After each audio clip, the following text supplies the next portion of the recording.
Bismillahirrahmanirrahim. Assalamualaikum warahmatullahi wabarakatuh. Perkenalkan, nama saya Muhammad Arham, Prodi Rekayasa Sistem Komputer, Fakultas Teknik Universitas Muhammadiyah Buton, dengan NPM 18220115. Saya di sini membuat video untuk memenuhi tugas mata kuliah Bahasa Indonesia. Dan saya di sini akan menjelaskan materi tentang ejaan yang disempurnakan atau EYD. Langsung saja saya akan menjelaskan tentang materi saya.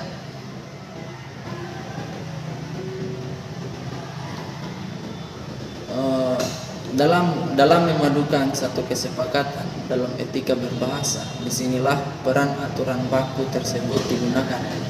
Dalam hal ini, kita selaku warga negara yang baik hendaknya selalu memperhatikan rambu-rambu kata-kata bahasa Indonesia yang baik dan benar atau EYD adalah submateri dalam kita bahasa Indonesia yang memiliki peran yang cukup besar dalam mengatur etika berbahasa secara tertulis, sehingga diharapkan informasi tersebut dapat disampaikan dan difahami secara komprehensif dan terarah.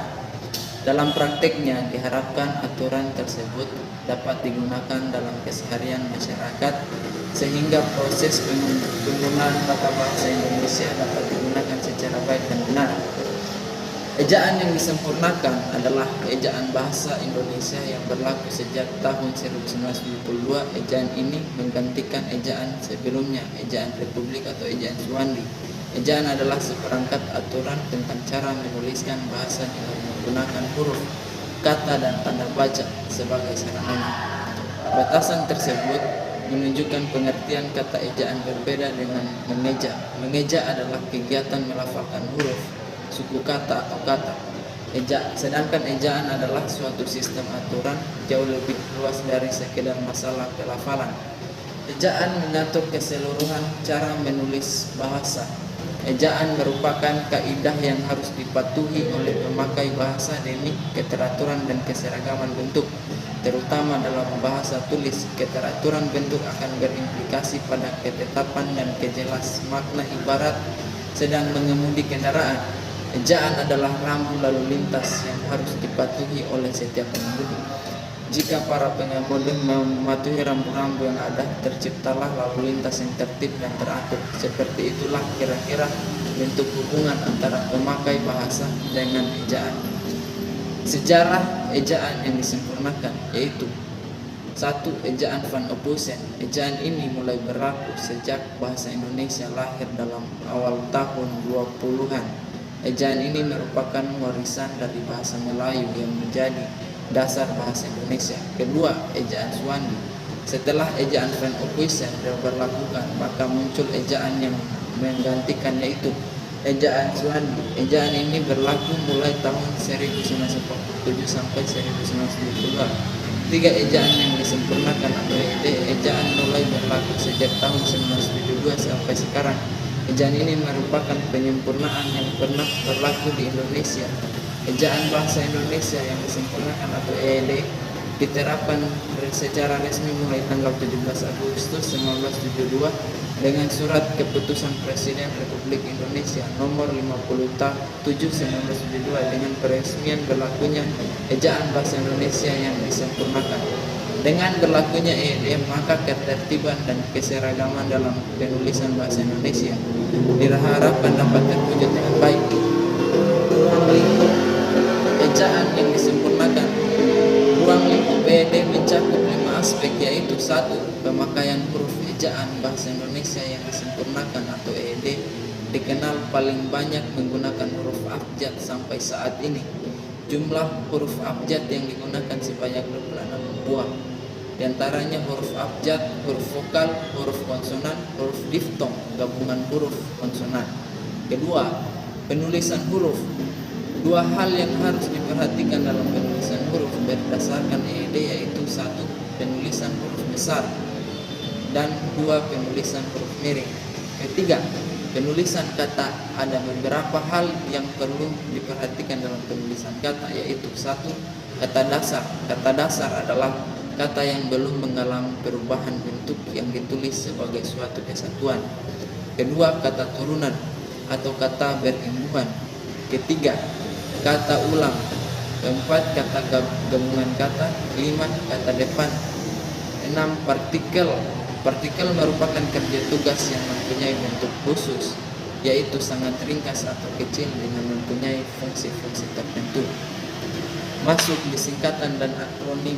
Singkatan adalah nama bentuk yang dipendekkan yang terdiri atas satu kata atau lebih.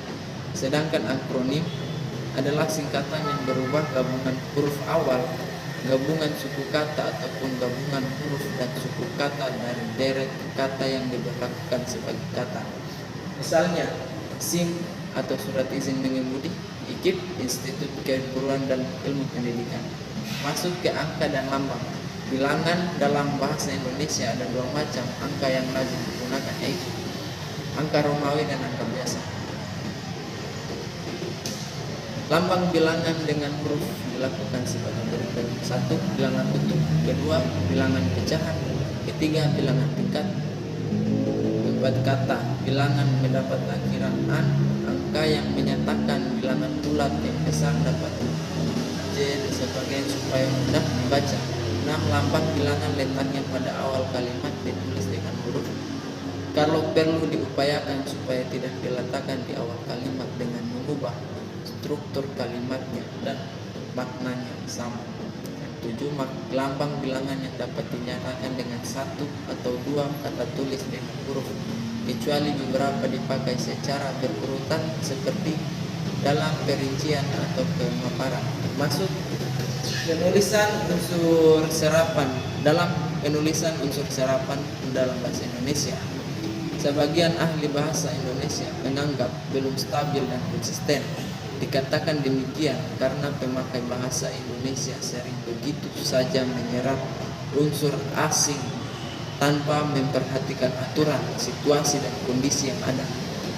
Memakai bahasa seenaknya menggunakan kata asing tanpa memproses sesuai dengan aturan yang telah diterapkan. Penyerapan unsur asing dalam pemakaian bahasa Indonesia digunakan sepanjang konsep yang terdapat dalam unsur asing itu tidak ada dalam bahasa Indonesia. B, unsur asing itu merupakan istilah teknik sehingga tidak ada yang layak mewakili dalam bahasa Indonesia. Akhirnya dibenarkan, diterima atau dipakai dalam bahasa Indonesia. Sebaliknya, apabila dalam bahasa Indonesia sudah ada unsur yang mewakili konsep tersebut, maka penyerapan unsur asing itu tidak perlu diterima berdasarkan integritas. Dalam bahasa Indonesia dikelompokkan dua bagian, yaitu secara adopsi, yaitu apabila unsur asing diserap sepenuhnya secara utuh baik tulisan maupun ucapan tidak mengalami perubahan. Contoh yang tergolong secara adopsi yaitu editor, civitas, akademika, de facto, dan Ridley. Secara adaptasi yaitu apabila unsur asing itu sudah disesuaikan ke dalam kaidah bahasa Indonesia baik pengucapannya maupun penulisannya. Salah satu contoh yang tergolong secara adaptasi yaitu explore, material, sistem, atlet, manajemen, koordinasi, dan fungsi. Pemakaian tanda baca: 1, tanda titik. 2, tanda koma. 3, tanda tanya. 4, tanda seru. 5, tanda titik koma. 6, tanda titik. 8, 7, tanda elipsis. 8, tanda garis miring. 9, tanda penyikat atau apostrof. 10, tanda petik tunggal. 11, tanda petik. 12, tanda seru. 3, tanda titik koma. Dan tanda titik 2. Mungkin itu saja yang bisa saya jelaskan dalam video kali ini. Jika ada salah kata atau saya tahu video ini mungkin masih banyak kurangnya, mohon dimengerti. Saya di sini juga baru belajar, baru kita tahu kan orang-orang itu tidak pernah terlepas dari kata yang namanya salah begitu. Itu saja, sekian, terima kasih.